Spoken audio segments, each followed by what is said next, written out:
โยโสภะคะวะอะระหังสัมมาสัมพุทโธสวากขาโตเยนะภะคะวะตาธัมโมสุปฏิปันโนยัสสะภะคะวะโตวะกะสังโฆธัมมยังภะคะวันตังสัทธัมมังสัสสังฆังอิเมหิสักกาเลหิยาทาลังอาโลปิเตหิอาภิปุชยามะสาธุโนพันเตภะคะวะสุจิตปารินิพุตโตปิปัจฉิมาชนะตานุกัมปมานาสาอิเมสักกาเลทุกขตาปันนาอุเตปฏิคันหาตุอัมมังกัมปิคาลตังอิตายาสุขายาอะลังหังสัมมาสัมพุทโธภะคะวะพระผู้มีพระภาคเจ้าเป็นพระอรหันต์ดับเพลิงกิเลสเพลิงทุกข์สิ้นเชิงตรัสรู้ชอบได้โดยพระองค์เองพุทธังภะคะวันตังเอมิข้าพระเจ้าอภิวาทพระผู้มีพระภาคเจ้าผู้รู้ผู้ตื่นผู้เบิกบานสวากขาโต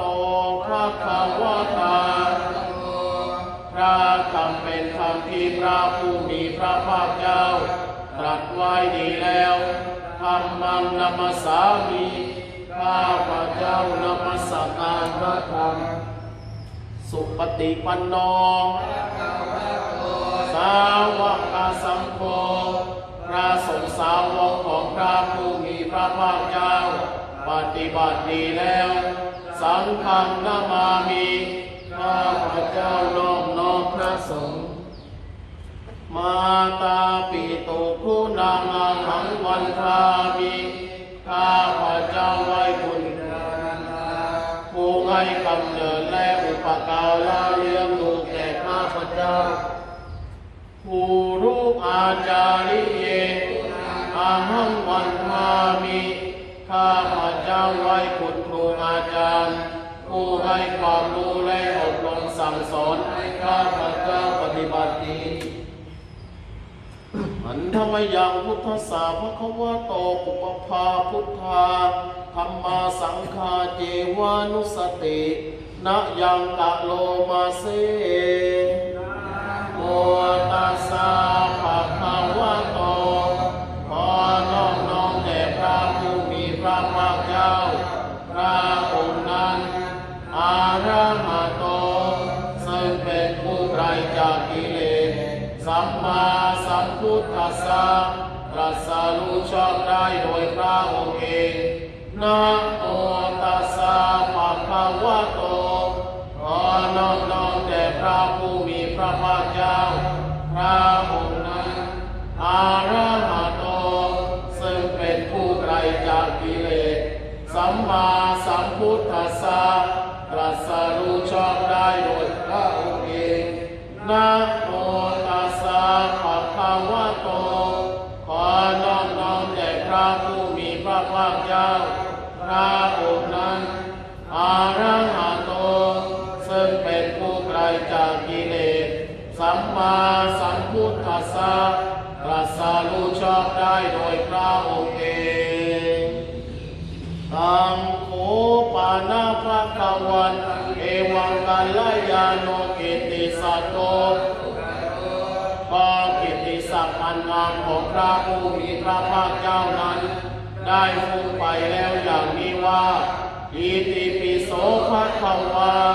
เพราะเหตุอย่างนี้อย่างนี้พระผู้มีพระภาคเจ้านั้นอาระหังเป็นผู้ไกลจากกิเลสสัมมาสัมพุทโธเป็นผู้ตรัสรู้ชอบได้โดยพระองค์เองวิชชาจารณะสัมปันโนเป็นผู้ถึงพร้อมด้วยวิชาและจารณะสุขโตเป็นผู้ไปแล้วด้วยดีโลกาวิทูเป็นผู้รู้โลกอย่างแจ่มแจ้งอนุตตโลปุริสธรรมสารถี ที่สมควรฝึกอย่างไม่มีใครยิ่งกว่าสัทธาเทวมนุษย์สานังเป็นครูผู้สอนของเทวดาและมนุษย์ทั้งหลายพุทโธเป็นผู้รู้ผู้ตื่นผู้เบิกบานด้วยธรรมภะคะวาติเป็นผู้มีความจำเริญสั่งสอนสัตว์ดังนี้พุทธวาลังอันตาวาลังภิกขุนาภิยุโตพระพุทธเจ้าประกอบด้วยคุณมีความประเสริฐแห่งอรหันตคุณเป็นต้นสุทธาพิญาณกรุณาอิสมาคตโตมีพระองค์อันประกอบด้วยพระญาณและพระกรุณาอันบริสุทธิ์โพเทสิโยสุชานาตังกามาลังวสุโรพระองค์ใดทรงกระทำชนที่ดีให้เบิกบานดูอาทิตย์ทำวัวให้บานวันธามาหังตามาลานังศีลาสังข้าพเจ้าไว้พระจิตสีผู้ไม่มีกิเลสพระองค์นั้นด้วยสิ่งเล่าพุทโธโยสัพพปานีนังสาระเทมมุตตมังพระพุทธเจ้าพระองค์ใดเป็นสารณะอันเกษมสูงสุดของสัตว์ทั้งหลายปาธรรมานุสติทานังวันทาสีเลนะหังข้าพเจ้าไหว้พระพุทธเจ้าพระองค์นั้นอันเป็นที่ต้องเห็นความละลึกองค์ที่หนึ่งด้วยเสียงกล่าวพุทธาสานัสสามิวะพุทโธเมสามิติสโลข้าพเจ้าเป็นพาสของพระพุทธเจ้าพระพุทธเจ้าเป็นนายมีอิสระเหนือข้าพเจ้าพุทโธทุกขาสาธาทาจังอิตาสเมพระพุทธเจ้าเป็นเครื่องกำจัดทุกข์และทรงไว้ซึ่งประโยชน์แก่ข้าพเจ้าพุทธาสาหังนิยาเทมิสาลีชีวิตตันจิทัง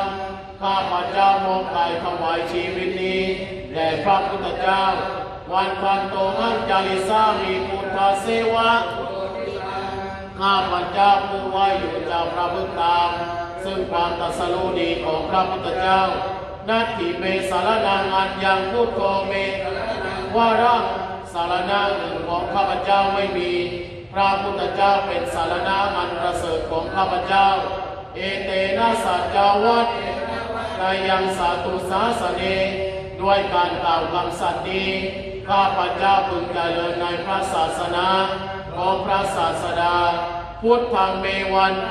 เนนะยังบุญยังปสุทังอีทาข้าพเจ้าผู้ไว้อยู่ซึ่งพระพุทธเจ้าได้ขวนขวายบุญใดในบัดนี้สัพเพปิอันตรายาเมมังสุขัสสะเตชะสาอันตรายคำปวงอย่าได้ทีแก่ข้าพเจ้าด้วยเดชแห่งบุญนั้นกายนวาจายาวะเจตสาวาด้วยกายก็ดีด้วยวาจาก็ดีด้วยใจก็ดีพุทเทตุกรรมังอกตังมยายังกรรมหน้าที่เตียนันใดที่พระเจ้ากระทำแล้วในพระพุทธเจ้าพุทโธปฏิคานาตุเตยันตังขอพระพุทธเจ้าจงวัดสุโตล้วนเกิดนั้นกาลันตาเลสังวานิตุมาภุเทเพื่อการสำรวมในพระพุทธเจ้าในการต่อไปสวากขาโตภะคะวะตาธัมโมพระธรรมเป็นสิ่งที่พระผู้มีพระภาคเจ้าได้ตรัสไว้ดีแล้วสันทิฏฐิโกเป็นสิ่งที่ผู้ศึกษาและปฏิบัติอาการิโกเป็นสิ่งที่ปฏิบัติได้และให้ผลได้ไม่จำกัดการเอหิปัสสิโกเป็นสิ่งที่ควรกล่าวกับผู้อื่นว่าท่านจงมาดูเถิดโอปานายิโกเป็นสิ่งที่ควรน้อมเข้ามาใส่ตัวปัจจตังเวทิตาโพวินโยยีติเป็นสิ่งที่ผู้รู้ก็รู้ได้เฉพาะตนดังนี้สวากขาตาตังเสนาสโย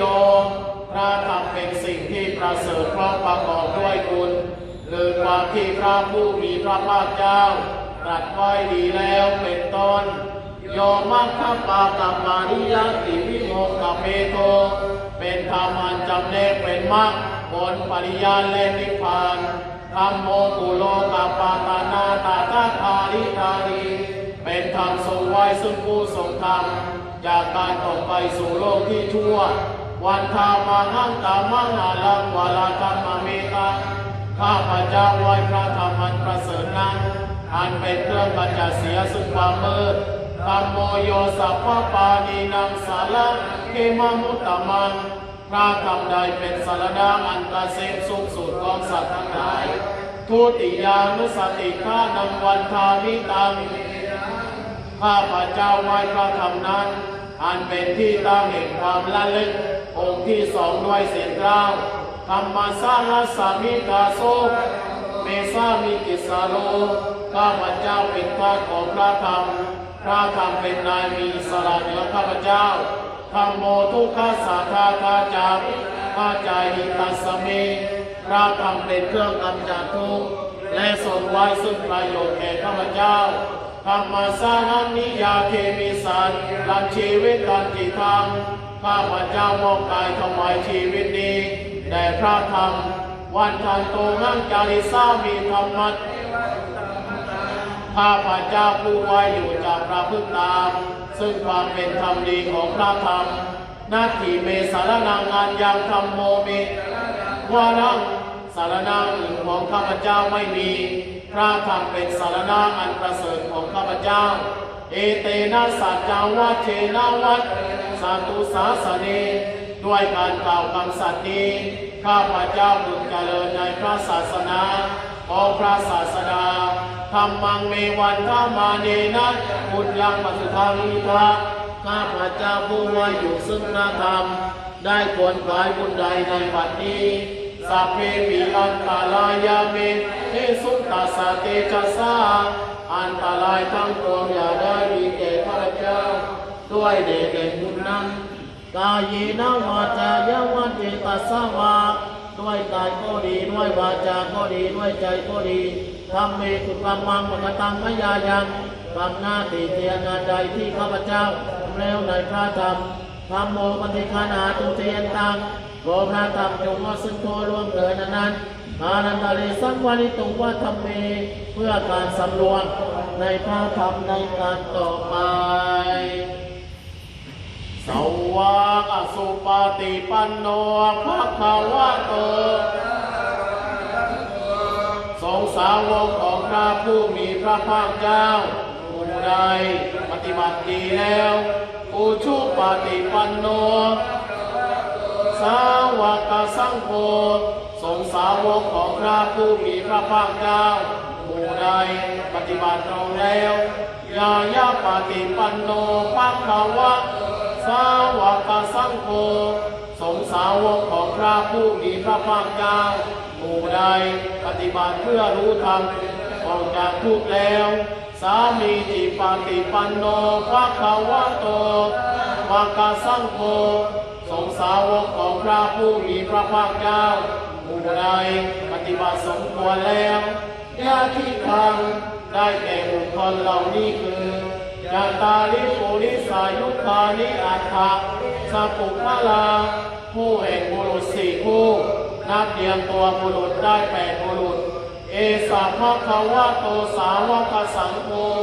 นั่นแหละสงฆ์สาวกของพระผู้มีพระภาคเจ้าอาหุนายโยเป็นสมควรแก่สักการะที่เขานำมาปาหุนายโยเป็นสมควรแก่สักการะที่เขาจัดไว้ต้อนรับทัพพินายโยเป็นผู้ควรรับทักษิณาทานอัญชลีกาลานิโยเป็นผู้ที่บุคคลทั่วไปควรทำอัญชลีอนุตตลังปุญญาเกตังโลกัสสาติเป็นเนื้อนาบุญของโลกไม่มีนาบุญอื่นยิ่งกว่าดังนี้สัทธมมาโชสุปฏิปฏิคุณาพระสงฆ์ที่เกิดโดยพระสัทธรรมประกอบด้วยคุณมีความปฏิบัติดีเป็นต้นโยทัพพิโตอริยปุคลาสังฆาเสโกเป็นหมู่แห่งพระอริยบุคคลนั้นประเสริฐแบบจำพวกสีลาทิธรรมปาวลาสายตายาจิตโตมีกายและจิตอานาศัยธรรมมีศีลเป็นต้นอันบวรวันธามหังตามานิยานักนังสุสุตัง ข้าพเจ้าไหว้บูชาพระอริยเจ้าเหล่านั้นอันบริสุทธิ์ด้วยดี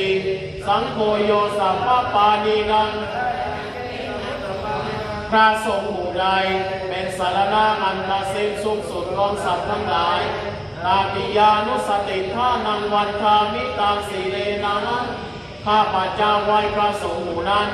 อันเป็นที่ตั้งแห่งความละเล็ดองค์ที่สามด้วยเสียงกล้าวสร้างขาสร้างอาสามิคาโซเมสามิกิสานุข้าพเจ้าเป็นทาสของพระสงฆ์พระสงฆ์เป็นนายมีอิสระเหนือข้าพเจ้าสังโฆทุกขาสาธาทาจาทาจายิตัสสมิพระสงฆ์เป็นเครื่องกำจัดทุกข์และทรงไว้ซึ่งประโยชน์แก่ข้าพเจ้าสร้างขาสร้างนังนิยาเทมิชีวิตตันกิทังข้าพเจ้ามอบกายถวายชีวิตนี้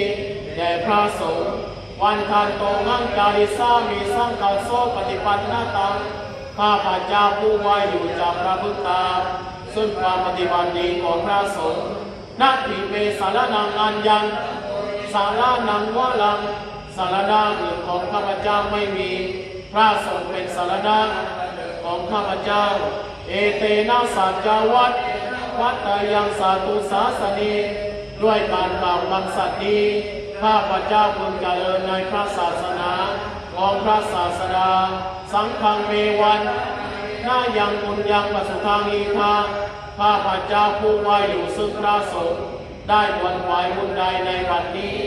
สัพเพปิอันตรายามิเอสุตตาสาเกจัสสะอันตรายทั้งปวงอย่าได้มีแก่ข้าพเจ้าด้วยเหตุแห่งบุญนั้นกายเยนะวาจายาวะเจตสาวาด้วยกายก็ดีด้วยวาจาก็ดีด้วยใจก็ดีสังเขตุกรรมังอัตตังมยายังความหน้าติเตียนาใจที่ข้าพเจ้ากระทำแล้วในพระสงฆ์สังโฆปฏิฆานาตุเตยตังขอพระสงฆ์จงมาสุนทรล้วนเหลือนั้นการันตาเรสังวริตุวาสังเก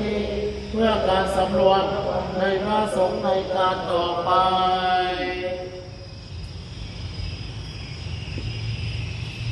ที่18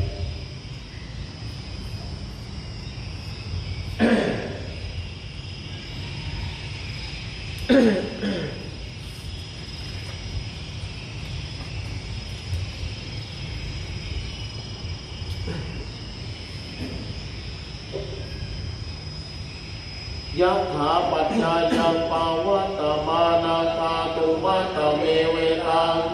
สิ่งเหล่านี้มีเป็นสักว่าข้าตามธรรมชาติเท่านั้นกำลังเป็นไปตามเหตุตามปัจจัยอยู่เดือนนี้ยาที่ตังอีวะลังคาตุปะปุจจโมจัปุพะโล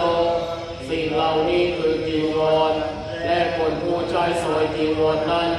คาตุมาตะโกเป็นสักว่าข้าตามธรรมชาตินิสัตโตมีได้เป็นสัตวะอันยั่งยืนนิชีโวมีได้เป็นชีวะอันเป็นบุรุษบุคคลสุญโญความเปล่าจากความหมายแห่งความเป็นตัวตนสัพพานิปานะจีวาลานิอาชีพุชานิยานิก็จีวรทั้งหมดนี้ไม่เป็นของนั้นเปลี่ยนมาแต่เดิมอิมังปุติกายังปัพวาท่านมาถูกเข้ากับกายอันเน่าอยู่เป็นนิดนี้แล้วอาติวิยาชิพุชานิยานิชายันติย่อมกลายเป็นของนั้นเปลี่ยนอย่างยิ่งไปด้วยกันยาธาปัจจายังมาวัตตมานังคาตุมัตตเมเวทังสิ่งเหล่านี้นี่เป็นสักว่าตามธรรมชาติเท่านั้นกำลังเป็นไปตามเหตุตามปัจจัยอยู่เนืองนิดยาที่ทำบิดข้าปาโตตาผู้ปากคุณเจ้าพอจับบุญพะโลสิ่งเหล่านี้คือบิณฑบาตและคนผู้บริโภคบิณฑบาตนั้นคาตุมัตตะโกเป็นสักว่าข้าตามธรรมชาตินิสัตโตมีได้เป็นสัตวะอันยั่งยืนนิชีโวมีได้เป็นชีวะอันเป็นบุรุษบุคคลสุญโญว่างเปล่าจากความหมายแห่งความเป็นตัวตนสัพพงปนายังบิณฑบาโตอาชีพุจานิโยก็บิณฑบาตทั้งหมดนี้ไม่เป็นของน่าเกลียดมาแต่เดิมอิมังปุติกายังปัตตวาการมาถูกเข้ากับกายอันเน่าอยู่ไปนิดแล้วอาติวิยาชิพุชานิโยชายาติ ย่อมกลายเป็นของน่าเกลียดอย่างยิ่งไปด้วยกันยาท่าปัจจายังมาวัตตมานังตาตุมัตสิ่งเหล่านี้นี่เป็นสัพพะธาตุตามธรรมชาติเท่านั้นกำลังเป็นไปตามเหตุตามปัจจัยอยู่เนืองนิดญาติทางเสนาสนังพาทุจักโกจักปุคโลสิ่งเหล่านี้คือเสนาสนะและคนผู้ใช้สอยเสนาสนะนั้นพาตุมัตตโตเป็นสัพพะธาตุตามธรรมชาตินิสัตโตมีราชเป็นสัตวะอันยั่งยืนนิชีโวมีราชเป็นชีวะอันเป็นบุรุษบุคคลส้นโยความปราบจากความหมายแห่งความเป็นตัวตนสัพพานิปานาอิมานิเสนาสนีอาชิพุชานิยานีก็เสนาสนะทั้งหมดนี้ไม่เป็นของน่าเกลียดมาแต่เดิมอิมังปุติกายังปัตตวาการมาถูกเข้ากับกายอันเล่าอยู่เป็นดินนี้แล้วอาติวิยาชิพุชานิยานิชายันติย่อมกลายเป็นของน่าเกลียดอย่างยิ่งไปด้วยกัน